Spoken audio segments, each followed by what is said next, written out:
আসেন সংক্ষিপ্ত সময় আরেকটি বিষয় রয়েছে চাঁদ। চাঁদ কি? সূরা বাকারা আপনি খুলুন 189 নম্বর আয়াতের মধ্যে আল্লাহ সুবহানাহু ওয়া তাআলা বলতেছেন, ইয়াসআলুনাকা আনিল আহিল্লা কুল হিয়া মাওয়াকিতু লিন-নাস। হে নবী, লোকেরা আপনাকে প্রশ্ন করে চাঁদ কি, আপনি বলে দেন মাওয়াকিতু লিন-নাস, এটি হচ্ছে মানব জাতির জন্য সময় নির্ধারক ক্যালেন্ডার। একটি জীবন্ত ক্যালেন্ডার হচ্ছে চন্দ্র। আল্লাহ সুবহানাহু ওয়া তাআলা বলেন, ওয়াল কমারা কদ্দারনাহু মানাসিলা হাত্তা আদা কাল উরসুনিল কদিম।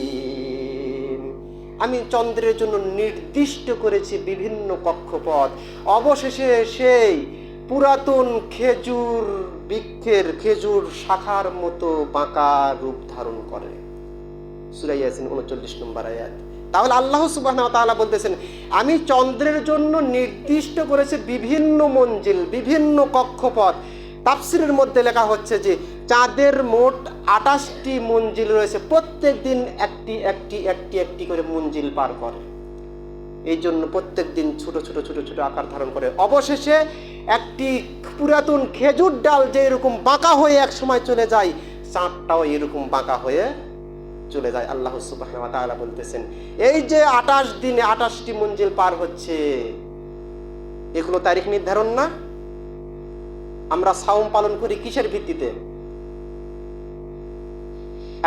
আরবি তারিখ না? আরবি তারিখ কার থেকে আসে? চন্দ্রের উপর ভিত্তি করে আরবি তারিখ হয়।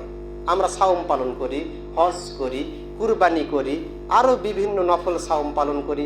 অনেক কাজ মুসলমানদের ইবাদত রয়েছে চন্দ্রের উপর ভিত্তি করে। আল্লাহ তাআলা বলতেছেন, তুমি বলে দাও মানুষকে, এই চাঁদ হলো সময় নির্ধারক ক্যালেন্ডার। এই চাঁদ কি?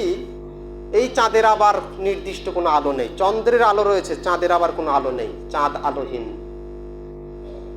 এই চাঁদে সূর্য থেকে চাঁদের আলো চাঁদের গায়ে পড়ে, ওই চাঁদের গা থেকে আবার প্রতিফলিত হয়ে পৃথিবীতে আসে। মনে করেন আপনি একটা পানিতে লাইট ধরবেন, ওই পানি থেকে লাইটের আলো প্রতিফলিত হয়ে অন্যদিকে চলে যাবে বাঁকা হয়ে।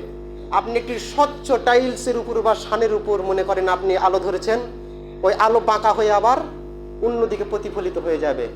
বিজ্ঞানীরা বলতেছেন, এটা অবশ্য আজকের কথা নয়, এটা 500 খ্রিস্টাব্দের আগে, কোরআন নাজিল হওয়ার আগেও সর্বপ্রথম বিজ্ঞানী এনাক্সাগোরাস তিনি বলেছিলেন যে চাঁদের কোনো আলো নেই। এরপরে বিজ্ঞানী সক্রেটিস তিনিও বলেছেন চাঁদের কোনো আলো নেই। এরপর থেকে আজ পর্যন্ত সব বৈজ্ঞানিকদের একটি কথা, চাঁদের কোনো নিজস্ব আলো নেই। পবিত্র কুরআনুল কারীমে এই কথা বলে দিয়েছেন।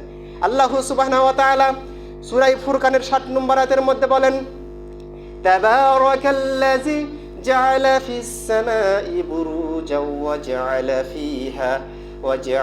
ফিহা সিরাজাও ওয়া কমারাম মুনীরা।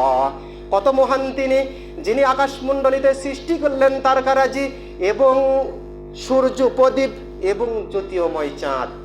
সিরাজাম মুনীর, মুনীর অর্থ হচ্ছে জ্যোতির্ময়, ধার করা আলো, একজনের কাছ থেকে ধার করা।